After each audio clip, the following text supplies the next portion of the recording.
इस वीडियो में NCERT 10th class विज्ञान अध्याय 8 जीव जनन कैसे करते हैं अभ्यास के सभी प्रश्न करने वाले हैं, जो पेज नंबर 155 पे है। तो पहले कुछ ऑब्जेक्टिव प्रश्न है जिसे समझ के साथ करेंगे और अन्य प्रश्नों को कैसे लिखेंगे यह जानेंगे तथा समझ बनाएंगे। पहला प्रश्न प्रारंभ करते हैं। अलैंगिक जनन मुकुलन द्वारा होता है, अर्थात किसमें होता है? 4 विकल्प हैं, तो उसमें उत्तर होगा ईस्ट में मुकुलन द्वारा अलैंगिक जनन होता है। दूसरा प्रश्न, निम्नलिखित में से कौन मानव में मादा जनन तंत्र का भाग नहीं है? यहाँ नहीं है, ध्यान दीजिएगा। तो यहाँ शुक्रवाहिका मादा जनन तंत्र का भाग नहीं है, क्योंकि शुक्रवाहिका जो है ये नर जनन तंत्र का भाग है। तीसरा प्रश्न, पराग कोश में होते हैं, अर्थात क्या होते हैं? तो उत्तर होगा पराग कोश में परागण पाए जाते हैं, जिसकी चर्चा हम लोग पिछले पेज पे कर चुके हैं। चौथा नंबर प्रश्न, अलैंगिक जनन की अपेक्षा लैंगिक जनन के क्या लाभ हैं? प्रश्न बड़ा ही महत्वपूर्ण है। उत्तर होगा अलैंगिक जनन की अपेक्षा लैंगिक जनन लाभप्रद होता है, क्योंकि लैंगिक जनन में प्रायः 2 जीवों के गुण से नई संतति का निर्माण होता है, जिनमें विभिन्नता की अधिक संभावना होती है। वहीं लैंगिक जनन में नई संतति में एकल जीव का गुण पाया जाता है, जिसके कारण इनमें विभिन्नता नहीं होती है। फलस्वरूप लैंगिक जनन वाले जीव की उत्तरजीविता अपेक्षाकृत बढ़ जाती है। देखिए, लैंगिक जनन से जो संतति उत्पन्न होगी उसमें 2 जीव का गुण होता है, जिससे उसमें अधिक विभिन्नता उत्पन्न होगी, और विभिन्नता जिस जीव में अधिक होगी वह पर्यावरण को वर्ण करने में अधिक सफल होगा, जिससे उसकी उत्तरजीविता काफ़ी अधिक बढ़ जाएगी। किंतु अलैंगिक जनन वाले संतति में केवल एक ही जीव का गुण पाया जाएगा, जिससे उसमें विभिन्नता अधिक नहीं होगी।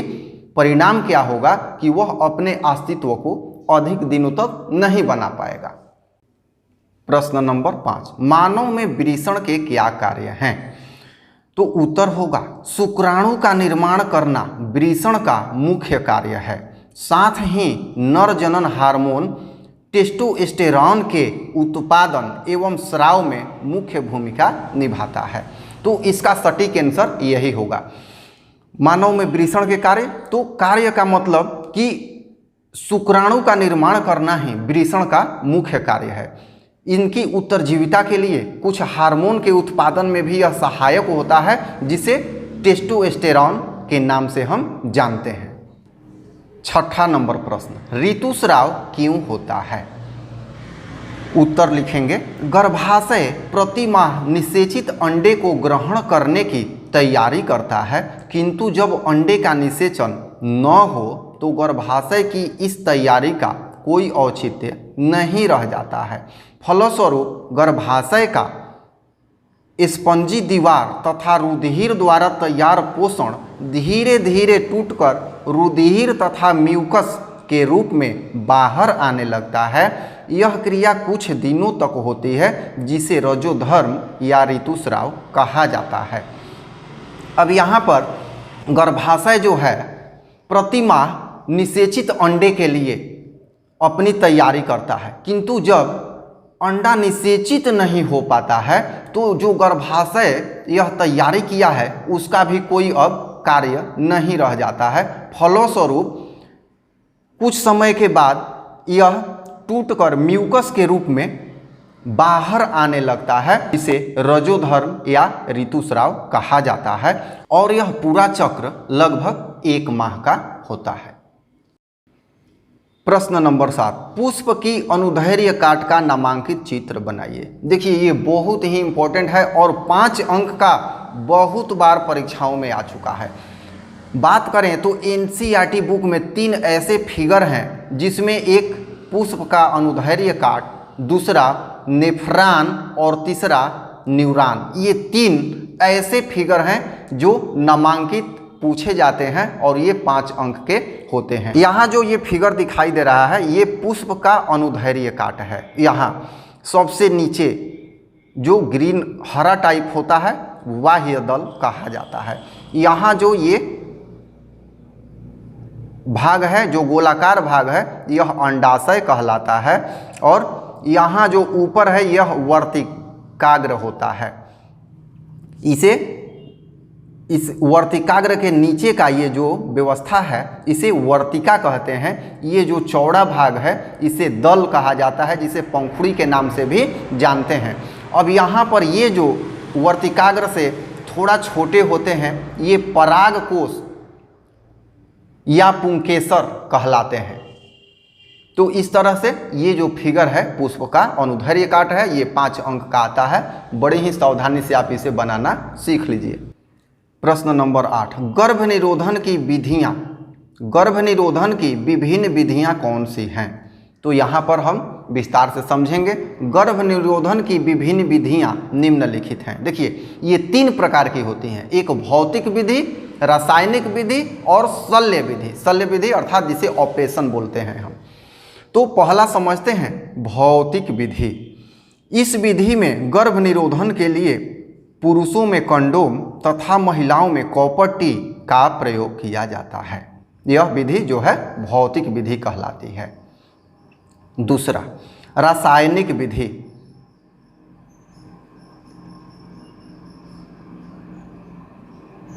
मेडिकल स्टोर पर बहुत सारी दवाएं उपलब्ध होती हैं जिनका प्रयोग गर्भ निरोधन के लिए किया जा सकता है। तो ये जो विधियां हैं ये रासायनिक विधि के अंतर्गत आती हैं, जिनमें मेडिसिन अथवा इंजेक्शन भी होता है। तीसरी जो विधि है शल्य विधि। इस विधि में डॉक्टर ऑपरेशन द्वारा पुरुषों में शुक्रवाहिका तथा महिलाओं में अंडवाहिका को काटकर बांध देते हैं। तो इस विधि में भी निषेचन की क्रिया रुक जाती है, जिसे गर्भ निरोधन विधि कहा जाता है। इसमें ऑपरेशन की क्रिया द्वारा शुक्रवाहिका को या अंडवाहिका को बांधा जाता है। 9 नंबर प्रश्न, एक कोशिक एवं बहुकोशिक जीवों की जनन पद्धति में क्या अंतर है? एक कोशिक एवं बहुकोशिक जीवों के जनन पद्धति में काफ़ी अंतर है।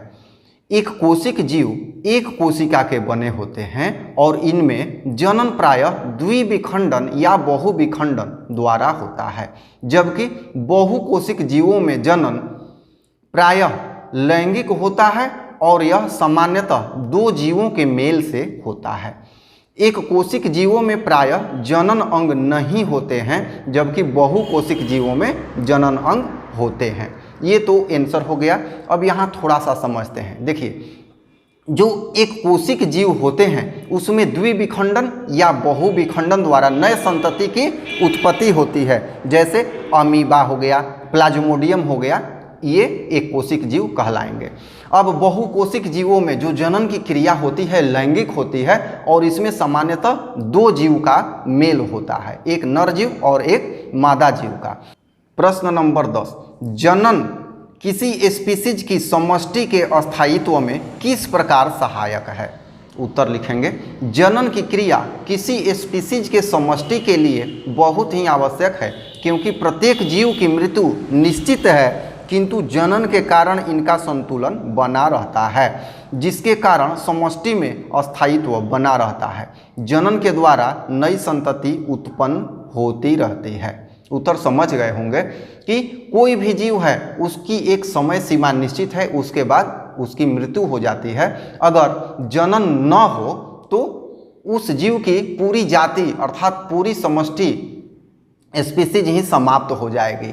तो क्या होगा कि ऐसी स्थिति को पूरा करने के लिए प्रत्येक जीव जनन करता है, जिससे उसका अस्थायित्व या उसका अस्तित्व जो है वो बना रहता है और नई संतति उत्पन्न होते रहते हैं, विभिन्नता भी आती रहती है, जिससे वो पर्यावरण के साथ अपना तालमेल बैठा पाते हैं। अब 11 नंबर प्रश्न, गर्भ निरोधक युक्तियां अपनाने के क्या कारण हो सकते हैं? उत्तर, गर्भ निरोधक युक्तियां अपनाने के बहुत सारे कारण हैं। यहाँ हमने पॉइंट वाइज आंसर लिखा है। आप भी परीक्षा में अगर पॉइंट वाइज लिखते हैं तो आपको पूरा में पूरा अंक मिलेगा। पहला, जनसंख्या के विस्फोट से बचना होगा। दूसरा, प्राकृतिक संसाधनों पर बोझ कम होगा। तीसरा, ऊर्जा की दोहन कम होगी। चौथा, छोटा परिवार सुखी परिवार का नारा सफल होगा। और पांचवा, बढ़ती हुई भीड़ का समाधान हो पाएगा। देखिए, प्रश्न पूछ रहा है कि गर्भ निरोधक युक्तियां अपनाने के क्या कारण हो सकते हैं। तो यहाँ गर्भ निरोधक युक्ति जब अपनाएंगे तो जनसंख्या विस्फोट की जो समस्या है उस पर अंकुश लगेगा। और जब जनसंख्या कम होगी तो प्राकृतिक जो संसाधन हैं जो सीमित मात्रा में है उन पर जो बोझ बनेगा वो बोझ कम होगा। और जब जनसंख्या कम होगी तो ऊर्जा का दोहन भी कम होगा। ये अंतिम प्रश्न था। इसके बाद कुछ नोट्स हैं जिसे हम अगले वीडियो में आपको देंगे। इसमें अगर ये नोट्स बतलाया जाए तो वीडियो लंबा हो जाएगा। तो फिर मिलते हैं हम लोग अगले वीडियो में अगले अध्याय के साथ। धन्यवाद।